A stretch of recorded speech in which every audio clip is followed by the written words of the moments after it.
What's going on? It's your boy, SB. All right, so we are talking about more closing down going on at Amazon. So the one that I'm talking about today is not the buildings, it's not a facility, not a delivery station. It's actually call centers. I didn't even know we had call centers, but it goes along with what I've been saying this whole time. In my opinion, Amazon is cutting the fat. And this is just my opinion because I work for the company. So I have to say that I'm not a spokesperson. This does not reflect the views of Amazon. This is just SB's.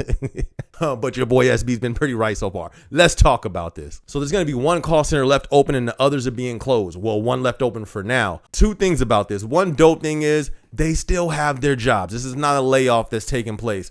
They are being told they can work fully remote. They can work fully from home. It sounds awesome. It sounds great. Let's go. But when you think about, when I think about that, y'all know I be thinking too much sometimes. But if I was in that situation, if I worked at those call centers, in my opinion, I would start looking for another job. Or if you just love Amazon, try to find another position in Amazon. And this is just my opinion. From what I see, it's just because they went fully remote. Even at my building, they won't let us go fully remote. They like, yo, we need at least one day in the office. Most companies are like, we need one day in the office. Why is that? They want to keep the company's culture. They want to keep the company's vision. They want you to not forget. Don't forget, you feel me? You work here.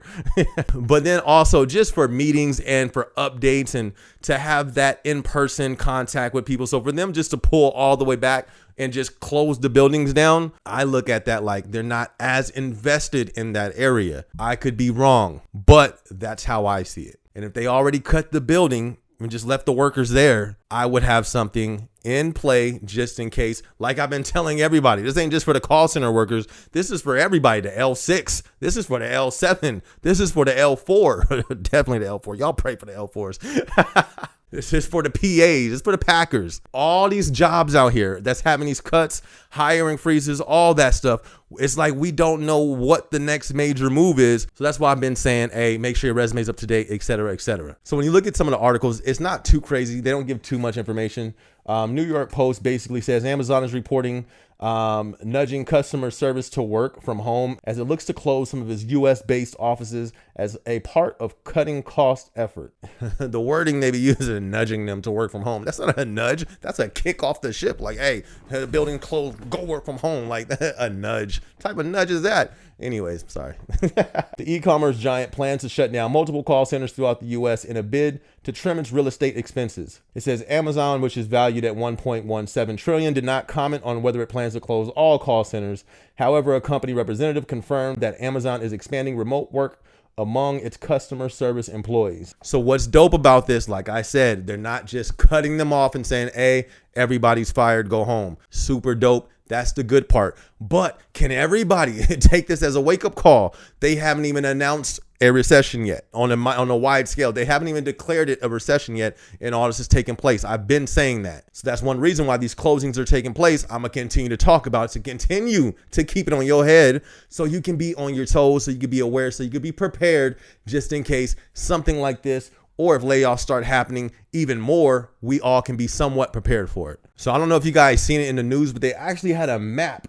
Like I said, we were the first ones, this channel SB, we were the first channel, we were the first outlet on the internet to say Amazon was closing down their buildings. Before New York Post, before Washington Post, before all these news outlets, you guys at these buildings let me know, and we were the first ones to announce buildings being closed at Amazon. And we were just kind of going as different people put it in the comment sections. Then they finally announced it, and I was kind of trailing it from the announcements. But right here, this kind of looks like a overall what's been closed total, what we've been covering, and some of the buildings I didn't cover. It's actually a map, and this is off of CNBC, and it shows an exact map of the ones that they've announced, that they've disclosed that's been closed. Now, I think there's more closing and more stuff going on that's not being announced, but from what they announced, they made a map, and this will be in the description.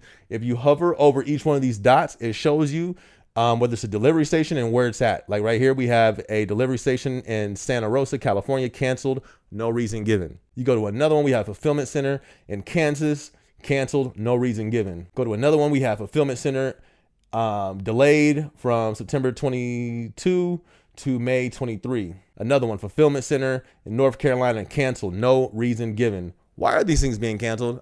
In my opinion, the economy, and for what they're foreseeing in the economy. Why would they not? For the ones that just canceled with no reason, these are some big expensive buildings. Why not just, okay, let's just put it off for 6, 7, 8, 9 months, maybe even a year? What if they see something, what they see is detrimental? What they see, it might be lengthy. So they're like, yo, we're not even going to hold it. We just going to cancel it. And the reason why I say that, like I said, more and more of these outlets, more and more of these people in finances, in economics, these big people are saying this is going to get ugly. So I think that's why we're seeing on here no reason giving and just closing down these major buildings that they had in play. Also, another thing that I thought was kind of interesting, most of it is on the East Coast. I wonder if there's something to that. If you have an idea, let me know. Why is that? Why are most buildings? It seems like it's 3 times more things getting closed on the east side of America, on the East Coast, than it is on the West Coast. West Coast is not very many. We have a total of like 3, 5, almost like 12 or something like that. And it's like 35 or something on the East Coast. I wonder what the reason is on that. I didn't really look into it, but there's a few things that I want to look at and compare the cost to each coast and all that stuff. But I haven't had the time to be deep diving on YouTube stories because I've been having to use my time to deep dive in training in my new department, which I'm gonna tell y'all about because they crazy and they got me going crazy over here. But let's continue with the main story here. So they actually give a breakdown at the bottom. It says 21 closed, 21 canceled, 27 on hold or delayed. This map will be in the description so you guys could check this out. And they go on to say that the retail giant has closed or canceled 44 facilities and delayed the opening of 25 sites. That's a lot of stuff being held back. That's a lot of jobs being lost. 21 closed, you know what I mean? And not everybody got redirected. Most of them did, but not everyone. But anyway, this is your boy SB. I just wanted to give you guys an update when it comes to the closures, and I'm going to continue to do that. So if you haven't yet, be sure to subscribe. Be sure to hit the notification bell. Yes, I'm also an artist. This is my song that's about to come on. It's called Whoa, off my project called Motivated. Link in this will be in the description as well. It's on iTunes, Spotify, all that good stuff. Like I said, these links will be in the description. Got another video dropping tomorrow, so I'm going to catch you on the next video. Let's go. Look, they say I couldn't do it, but I did. Turn stacks to a crib. Yeah, going up, going in. Let them sleep, bedtime, tuck them in.